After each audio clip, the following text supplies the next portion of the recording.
This report is insane as we get a huge update on Kravtsov and his future with the Vancouver Canucks heading into the AHL season opener. But not only that, we get a huge Vancouver Canucks update as Adam Foote gives a perfect update that will have fans fired up. We're going to break down this report on Kravtsov and exactly his plans heading into the future of the NHL and so much more on the Vancouver Canucks and their lineup heading into the game versus the Edmonton Oilers. We're going to break down all this in this episode. You're not going to want to miss it. So let's just dive straight into it today, where we do get an update on Kravtsov. And this was a bit of a saga after the forward returned from the KHL. We've seen back on August 5th that they re-signed Kravtsov and brought him back from the KHL on a one-year, two-way contract. Now, a lot of Canucks fans, including myself, was a bit optimistic after seeing the season that he had in the KHL. Going out to register 27 goals and 58 points,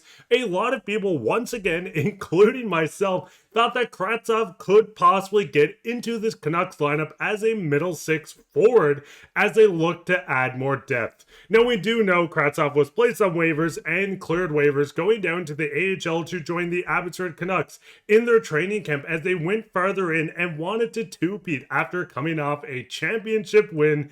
And this is where the updates start pouring in on Kravtsov and the options the Canucks have with him. First off, we've seen the Abbotsford Canucks release their lineups going into Game 1, the opening night rosters, as they put the banner up. You can work your way down through the forwards. There's a lot of great names that are going to be played. Ty Mueller is going to be great. Max Sasson. There's so many great guys, including Josh Bloom. Going into this, a lot of people are speculating. Does Kravtsov head back to the KHL? Does he want to trade? Is he going to demand to head somewhere else? And this is where we get an update from the Hockey News Hub, and go check him out. He does awesome coverage on everything in the KHL. Rinse and repeat. Rumors floating around Russia that Kravtsov may sign again with them.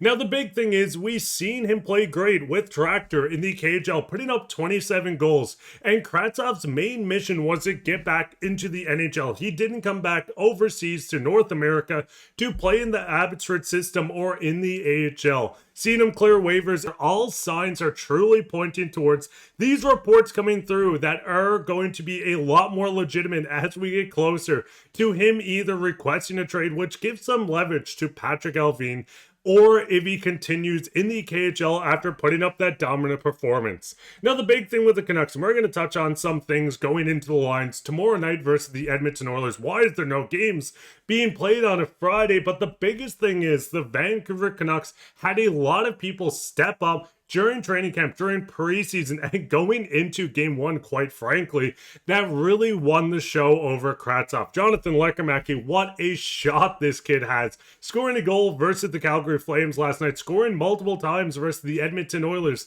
In the preseason, he stepped up. Archie Baines, who I will speak on as well. All these guys won the spots, and this doesn't even have Linus Karlsson, who has not stepped into the lineup yet, or Höglander, who's currently injured till around Christmas time. So looking at the Canucks team, there's no room for Kravtsov. We've seen Thomas Drance come out with reports that teams were going to be interested. Maybe Patrik Allvin is looking at Kravtsov saying, hey, we will find you a new home.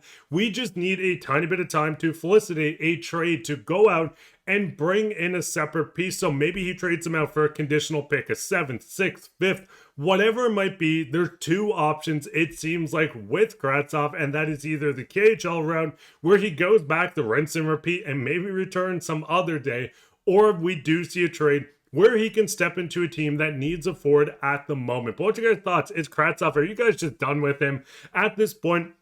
Having two stints with the Canucks not working out. We've seen him come back from the KHL, but it does seem like the forward is going to head back to overseas and probably just continue his entire career in the KHL. Let us know down in the comments. But going into the second topic today, we've seen how good the Vancouver Canucks team was against, listen, a back-to-back game for the Calgary Flames, but this added a lot of hope to Canucks fans going into a crucial season. The biggest thing is we get a report from Foote coming out that Coots will play again versus the Edmonton Oilers. Now, Braeden Cootes seeing the rookie lap was awesome. We've seen him have a stint after Petey went down with the awkward hit, which was a dirty hit that was laid on Pettersson, that we do see Cootes stepped up on that top line to play the center position. Now, Cootes went out to not register a point. He was a -1 on the only goal we've seen scored. Listen, a 5-1 win is awesome, but the shutout for Thatcher would have been so much better. But going out, there's multiple things Cootes needs to continue getting better at. First thing being is the face-offs. Cootes was 33.3%, which is something, listen, he's a rookie. He's going to make mistakes. He needs to develop his game, but if he wants to stay with this Canucks system, he's going to have to be a consistent guy that can win draws with a team that wants center, needs center depth, unless they want to use him as a winger. When Teddy Blueger comes back, this is a big thing he needs to step up on. And the second thing is he needs to go out in his second game with some poise. Listen, he had poise last night, but you could tell the jitters were there.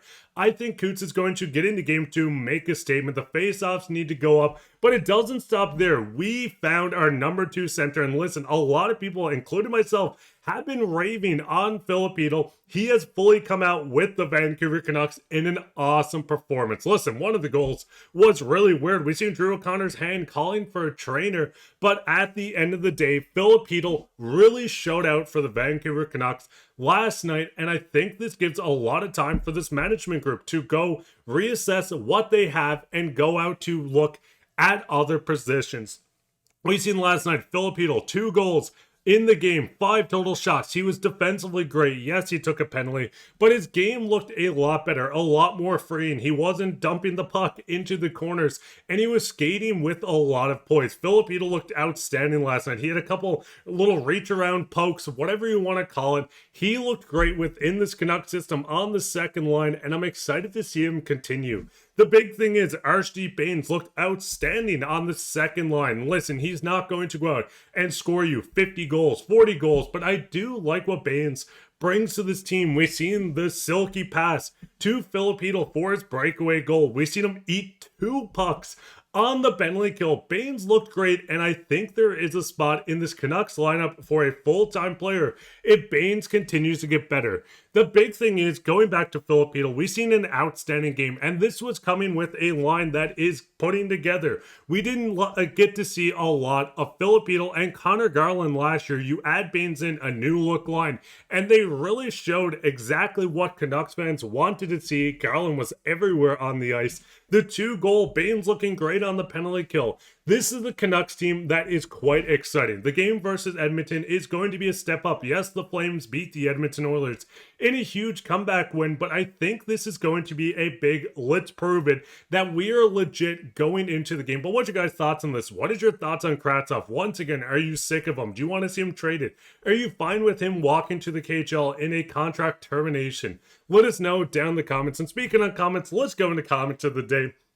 Coming from Trevor, Chytil is on a record-setting 164 goal pace. Listen, if Filip Hronek scores 164 goals, I will get a tattoo of him. I will paint his name on my forehead, but the way he's playing is outstanding with confidence. He needs to stay healthy. And once again, going to the second part from Dillo, the Canucks are on an 82-game win pace. Listen, if the Canucks can win 82 games, we'll be jumping for joy. The Stanley Cup could be around the corner.